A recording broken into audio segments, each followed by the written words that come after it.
ये लार्गो है। वह एक बड़ा पेट वाला ड्रैगन है जिसके बड़े पंख और बड़े बड़े पंजे हैं और जो ग्रीस के एक छोटे से द्वीप पर रहता है। वह द्वीप पर आखिरी ड्रैगन है और दुनिया भर से लोग शहर के बीच में स्थित उसकी चट्टान पर उसे देखने आते हैं। वे उससे सवाल पूछने आते हैं क्योंकि हर कोई जानता है कि ड्रैगन सब कुछ जानते हैं।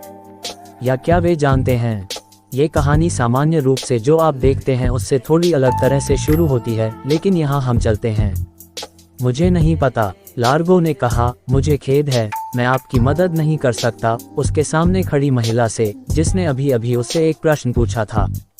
लार्गो हैरान था कि वह प्रश्न का उत्तर नहीं दे सका। ड्रैगन के इतिहास में पहले कभी ऐसा नहीं हुआ कि जब कोई व्यक्ति उनसे कुछ पूछे तो ड्रैगन ने उत्तर न दिया हो। लार्गो खुद पर क्रोधित था। वह कुछ सोचने के लिए उड़ गया। हर कोई उलझन में था क्योंकि अभी दोपहर थी और लार्गो हमेशा सूर्यास्त तक अपनी चट्टान पर रहता था।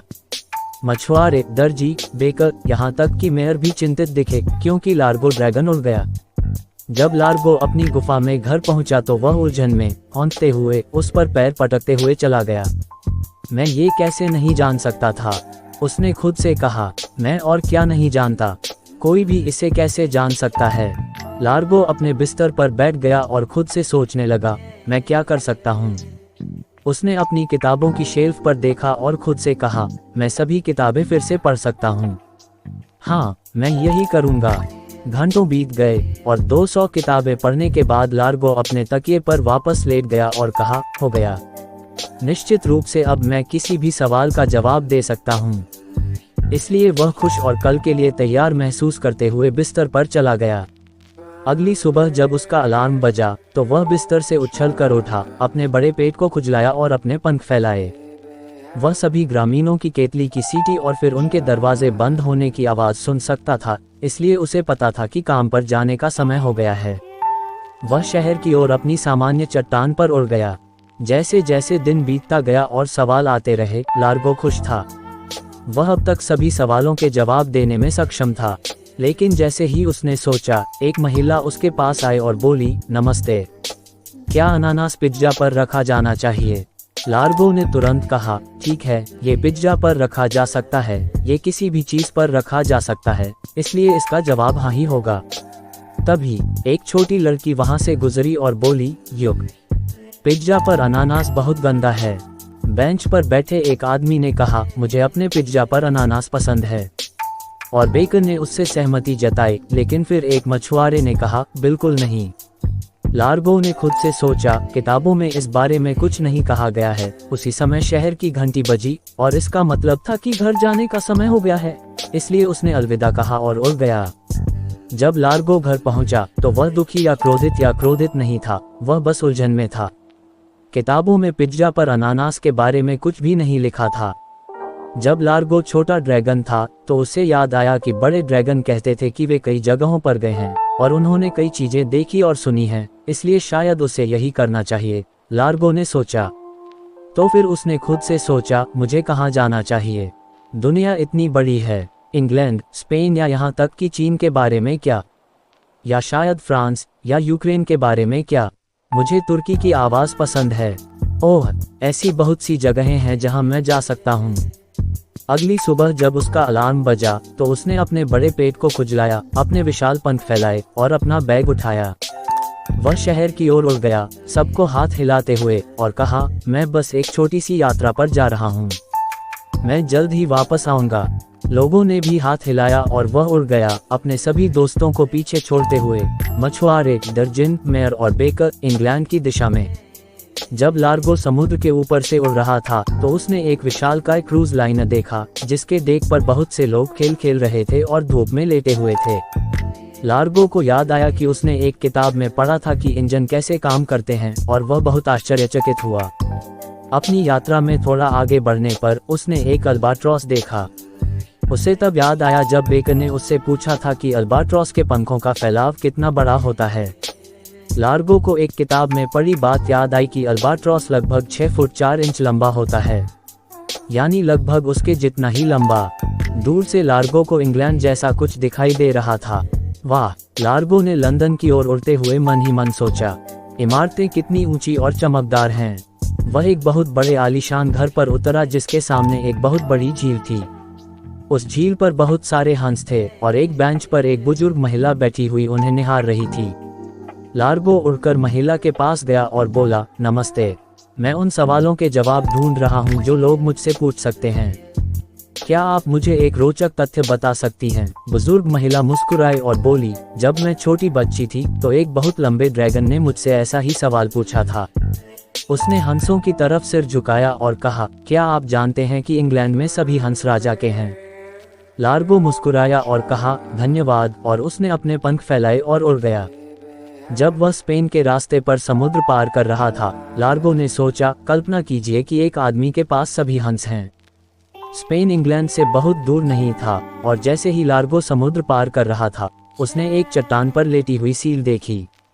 उसने पहले भी एक से बात की थी और सीखा था कि नर समुद्री शेरों को बैल और मादाओं को गाय कहा जाता है। उसने सोचा कि यह एक साथ अजीब और दिलचस्प था।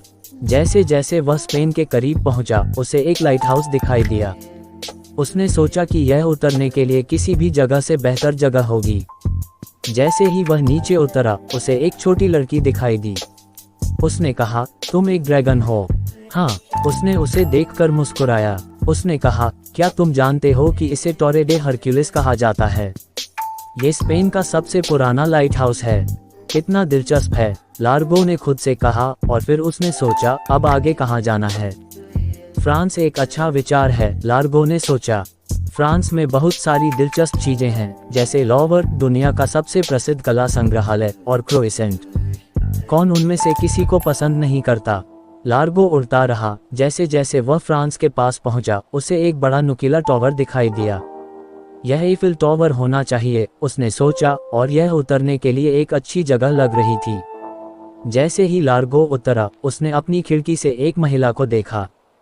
जब उसने लार्गो को देखा तो वह मुस्कुराए और हाथ हिलाया। बोंजोर, महिला ने कहा। नमस्ते, लार्गो ने कहा। जैसे ही वह उसकी ओर बढ़ा, उसने देखा कि उसके सामने एक मशीन थी। वह क्या है? लार्गो ने कहा, यह एक सिलाई मशीन है। आप इससे कपड़े बनाते हैं। इसका आविष्कार फ्रांस में हुआ था, क्या आप जानते हैं? लार्गो मुस्कुराया और कहा, धन्यवाद, और उसने भी अलविदा कहा और फिर सड़क पर आगे बढ़ गया। जैसे ही लार्गो बैठा, उसके पेट से बहुत तेज आवाज निकली। लेकिन तभी वही महिला जिसने उसे सिलाई मशीन के बारे में बताया था, उसके पास आए और बोली, मैंने सड़क के किनारे से तुम्हारे पेट की आवाज सुनी, इसलिए मैं तुम्हारे लिए कुछ क्विच लेकर आई। लार्गो मुस्कुराया। उसने पहले कभी क्विच नहीं खाया था। इस पर उसने उससे कहा, ये फ्रांसीसी लोगों द्वारा बनाया गया व्यंजन है। लार्गो ने खाना खत्म करने के बाद अपने बड़े पंख फैलाए और अपने कूल्हों को एक बड़े घेरे में घुमाया और हवा में उड़ गया। अब कहाँ? लार्गो ने खुद से सोचा। यूक्रेन, यह एक अद्भुत विचार लगता है। जैसे ही लार्गो विशाल महासागर के पार उड़ रहा था, वह दूर दूर तक गहरे भूरे बादलों और बिजली के साथ एक तूफान देख सकता था। वह गड़गड़ाहट भी सुन सकता था, और फिर उसे याद आया कि उसने पढ़ा था कि यह पता लगाने के लिए कि तूफान कितनी दूर है, आपको बिजली और गड़गड़ाहट के बीच सेकंड गिनने होंगे। फिर अगर आपको 5 गिनने हैं तो तूफान 1 मील दूर है।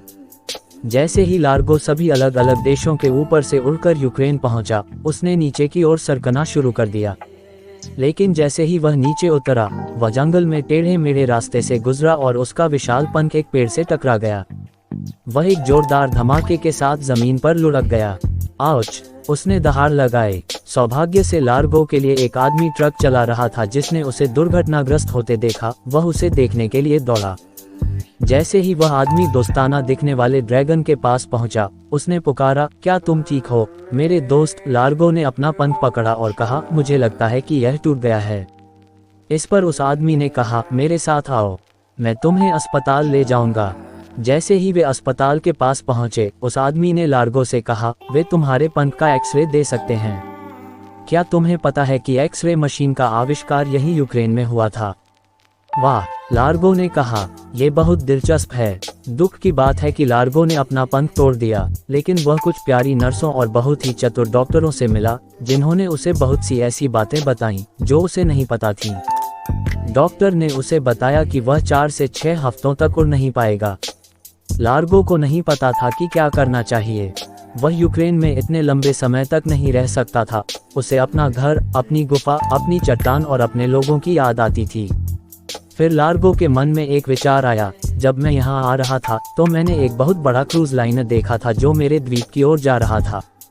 एक डॉक्टर ने लार्गो की ओर मुड़कर कहा, मैं उस नाव को जानता हूँ जिसके बारे में तुम बात कर रहे हो। ये कल रवाना होगी। लार्गो मुस्कुराया और बिस्तर से उतर गया। उसने सभी को अलविदा कहा और बंदरगाह की ओर चल पड़ा।